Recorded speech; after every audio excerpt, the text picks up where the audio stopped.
On vous a dit que vous avez une grossesse à risque, que vous devriez faire très attention, mais ça veut dire quoi une grossesse à risque et ça veut dire quoi faire très attention concrètement?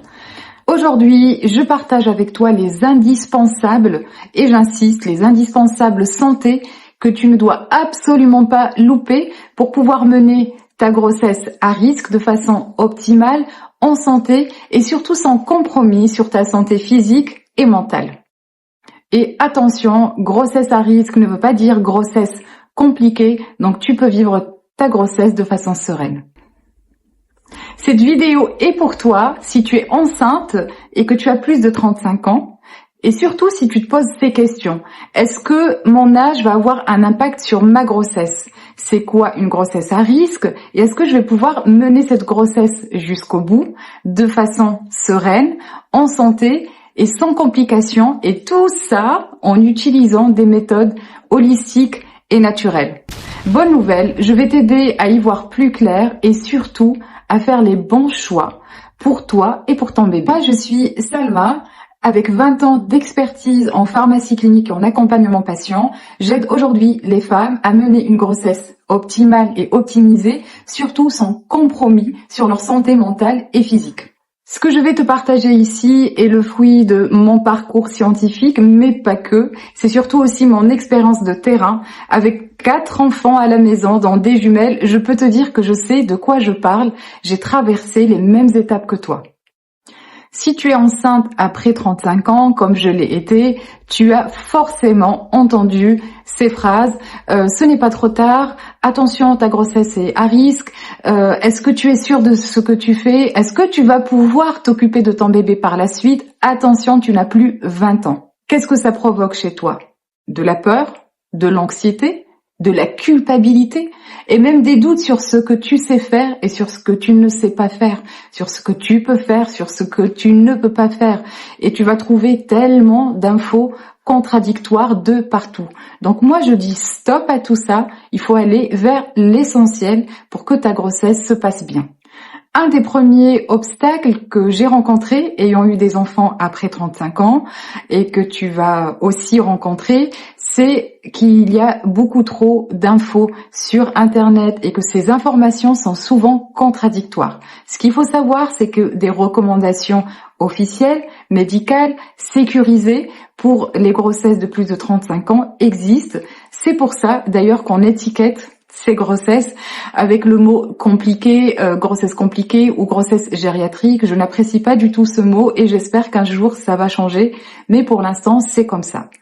Un deuxième obstacle aussi, c'est qu'il y a une pression sociale, c'est-à-dire que si on fait des enfants un peu tard, on aura toujours la remarque de la voisine qui va nous dire « Ouh là là, fais attention » de notre famille. Donc sache que maintenant c'est presque la norme, il y a beaucoup de femmes qui font des enfants beaucoup plus tard, donc les choses changent, donc cool sur ça, ne te mets pas la pression. Et le troisième obstacle, qui est aussi extrêmement important, vu que ce sont des grossesses des grossesses étiquetées à risque ou étiquetées potentiellement compliquées, il y a un peu la surmédicalisation de ces grossesses-là, c'est-à-dire peut-être beaucoup plus d'échographie, beaucoup plus de prise de sang. Donc il faut savoir où mettre le curseur dans tout ça pour t'y retrouver. Parce que le but, ce n'est pas de passer aussi tes journées chez les soignants, chez les professionnels de santé, et que tu arrives aussi à profiter de ta grossesse avec des méthodes naturelles et holistiques également. Voici déjà trois piliers essentiels à ne pas louper pour ta grossesse après 35 ans. Tout d'abord, l'alimentation. Ce que tu mets dans ton assiette, c'est très important pour le déroulement de ta grossesse. Parce que là-dedans, tu auras les nutriments et les micronutriments indispensables pour toi et pour ton bébé. Pour les grossesses chez des femmes un peu plus jeunes, on est peut-être moins carencé, on est peut-être un peu moins fatigué, on a besoin des mêmes choses également, mais on va être un peu moins peut-être pointu sur ce type de micronutrition. Tout d'abord, il y a l'acide folique indispensable. L'acide folique, il faut même en prendre avant la conception si on peut. Il y a aussi le fer, il y a le calcium, la vitamine D, les oméga 3. Attention, c'est bon pour le bébé, mais pas que, c'est bon pour toi aussi, pour ton postpartum, parce que ça favorise ton état de bien-être et ça diminue les risques de dépression de postpartum ou bien des baby blues. Il y a aussi des erreurs à ne pas faire. Pas de caféine, attention sur le thé, attention les poissons à forte teneur en mercure. Si tu es toxoplasmose négative également, il y a des choses à faire. Bref, il y a vraiment des erreurs à ne pas faire que on ne peut pas se permettre de faire sur des grossesses compliquées aussi, parce qu'on a quelques complications qui nous pendent au nez entre guillemets, type diabète gestationnel, toxémie gravidique, enfin certaines pathologies qui peuvent arriver à n'importe quelle grossesse, mais qu'on va plus se retrouver sur des grossesses tardives. Donc il faut le savoir dès le début, il faut être vraiment prévenu et faire attention à ça. Voilà. Deuxième pilier hyper important, c'est l'équilibre hormonal et émotionnel. Pourquoi je dis hormonal? Parce qu'il faut savoir que les grossesses, d'autant plus les grossesses tardives, c'est les montagnes russes des hormones. Et c'est des fois un peu compliqué à gérer. Le stress augmente le cortisol. Le cortisol n'est pas bon pour une grossesse, notamment pour une grossesse tardive, n'est pas bon également pour le développement de bébé. Donc le stress, l'anxiété, ce sont des facteurs à prendre en considération et à gérer dès le début. Et il y a beaucoup de méthodes pour gérer le stress pendant la grossesse. Donc tout ça est à prendre absolument en considération. Le troisième pilier pour moi, c'est l'accompagnement médical, n'est pas que un accompagnement à côté qui va être un accompagnement holistique.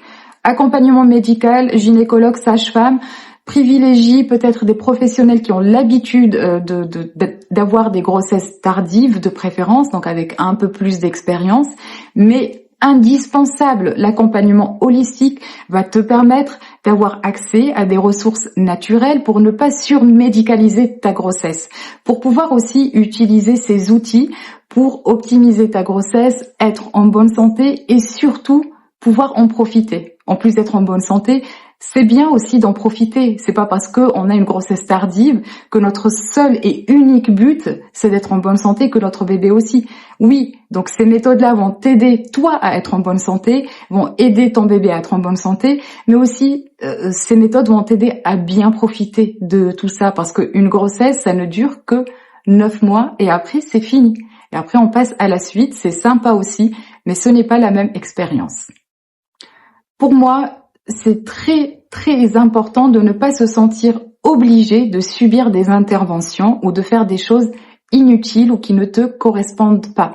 Mais c'est vrai que quand on est étiqueté grossesse compliquée, on ne se permet pas de faire ça parce que on se dit il faut absolument le faire, je vais regretter si je ne le fais pas. Donc tout ça est à millimétrer quand même. Hein. Donc tu vois bien que ce n'est pas aussi simple, c'est pas un oui ou un non.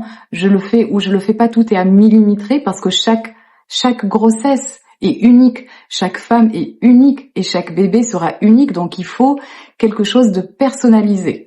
Donc je pense que tu l'as compris, il faut absolument viser une grossesse qui va être équilibrée, qui va être optimale, qui va être optimisée. C'est vrai, avec une loupe un peu plus grosse que si c'était une grossesse chez une femme qui a 20 ans, mais c'est possible. Il faut juste faire les bonnes choses pour pouvoir surmonter les obstacles que tu vas rencontrer sur ta route, parce que oui, effectivement, après 35 ans, on a un peu plus de complications et c'est normal, la nature est faite comme ça. Donc si tu veux vivre cette grossesse optimale sans compromis sur ta santé physique et morale et surtout être en bon état par la suite sur ton postpartum pour pouvoir t'occuper de ton enfant et mener à bien ta vie, je t'invite à prendre un rendez-vous directement avec moi pour un bilan personnalisé où on va faire le point sur ta situation et je te proposerai des solutions adaptées à ton cas. Une grossesse tardive, une grossesse à risque ne veut pas dire une grossesse compliquée. Des outils existent, des outils scientifiques, des outils holistiques avec des preuves irréfutables, ça existe. Tu n'es pas obligé de subir une grossesse stressante. Et je sais de quoi je parle. Je te dis à tout de suite de l'autre côté, prends soin de toi et de ton bébé.